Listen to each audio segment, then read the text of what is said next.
রিফাত আহমদ সাইম আপনি লিখেছেন, মেয়েরা কি লেডিস গেঞ্জি পরে সালাত পড়তে পারবে? মেয়েরা লেডিস গেঞ্জি পরে সালাত আদায় করতে পারবে, কিন্তু তার উপরে তাকে অবশ্যই অন্য কিছু পরে তার পুরো শরীর ঢাকতে হবে। কারণ এই গেঞ্জিগুলো সাধারণত পর্দার মানে সালাতের জন্য যতটুকু ঢেকে রাখা দরকার সেটা পুরোটা ফিল আপ করতে পারে না। সালাতে একজন নারী তার মুখমণ্ডল এবং দুই হাতের কবজি ছাড়া আর পুরো শরীরকে তিনি ঢেকে রাখবেন, এমনকি চুলগুলো ঢেকে রাখবেন। বিধায় ভেতরে কোন ড্রেস পরছেন এটা ইস্যু না, ইস্যু হলো তা যদি এমন কিছু পয়েন্ট ভেতরে যে এটাতে পুরো শরীর ঢাকা হয় না, তাহলে সেক্ষেত্রে পুরো শরীর ঢাকার জন্য বড় ওড়না আজকাল পাওয়া যায়, নামাজের ওড়না অথবা বড় কোনো কাপড়, চাদর ইত্যাদি দিয়ে তিনি নিজের শরীরকে ঢেকে সালাত আদায় করবেন। দাউদ হোসেন আপনি লিখেছেন, আমার বাবা অসুস্থ, প্যারালাইজড, নিজে চলতে পারেন না, অনেক সময় পরনের কাপড়ে পেশাব করে দেন, সব সময় গা মুছে দেওয়া এবং অজু করানো সম্ভব হয় না, এক্ষেত্রে করণীয় কি? আর শুধু অজুর ফরজ আদায় করলে কি নামাজ হবে? অজু শুধু ফরজ আদায় করলে নামাজ হয়ে যাবে। কুলিবা নাকের পানি না দিতে পারলে অসুবিধা নেই, যদি তিনি অসুস্থ হন, যেহেতু প্যারালাইজড এক্ষেত্রে এটা জটিল হওয়ারই কথা। অতএব কোনো রকম আপনার ফরজগুলো যদি আপনি আদায় করেন, মুখটা ধোয়াই দিলেন, হাতটা ধোয়াই দিলেন, মাথাটা মুছে দিলেন এবং পাটা ধুয়ে দিলেন, কোনো কিছু তাতে ইনশাআল্লাহ সালাত আদায় হয়ে যাবে।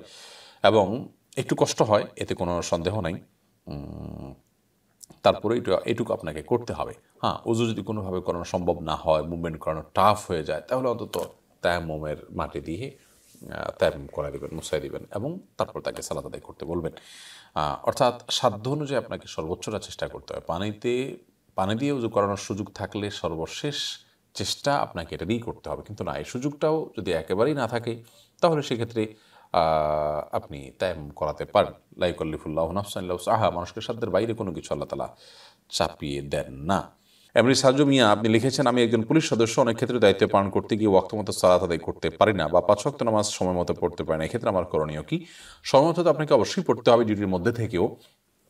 এমনটি হতে পারে যে হয়তো আপনি জামাতে সালাত আদায় করতে পারছেন না, তাহলে সেক্ষেত্রে আপনি পরবর্তীতে একা পড়বেন কিংবা আরেকজনের সাথে জামাতে সালাত আদায় করবেন, সেটুকু আপনার জন্য যথেষ্ট হবে। কিন্তু সালাত যদি আপনি পুরো পড়তেই না পারেন, ওয়াক্ত চলে যায়, তারপরও আপনার সালাত আদায় করার সুযোগ থাকে না, বরং ওয়াক্ত ক্রস করার পর আপনাকে অন্য ওয়াক্তে গিয়ে সালাত আদায় করতে হয়, এরকমটা যদি নিয়মিত করতে হয়, তাহলে অবশ্যই কর্তৃপক্ষকে আপনি যে কোনো মূল্যে অনুরোধ করে আপনি আপনার ডিউটির স্থান বা ধরন চেঞ্জ করিয়ে নেবেন, অন্যথায় এই চাকুরি করাই আপনার জন্য জায়েজ হবে না এই জায়গায়, এই অবস্থাতে।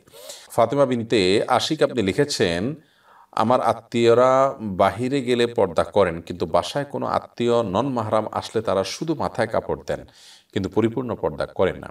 আমি অনেক বুঝিয়েছি, তখন তারা বুঝেন কিন্তু মানেন না, কি করতে পারি? তাদের কাজটি কি সঠিক হচ্ছে? অবশ্যই তারা ভুল করছেন যে বাসার বাইরে গেলে তারা পর্দা করেন, কিন্তু বাসার মধ্যে মাহরাম মেনটেন করেন না। দেবরের সাথে ভাবি দেখা দেন, কিংবা আপনার ভাই তিনি হয়তো আপনার শেলিকের সাথে দেখা দেন, অর্থাৎ ঘরোয়াভাবে পর্দা তারা মেনটেন করছেন না, এটি তারা অন্যায় করছেন।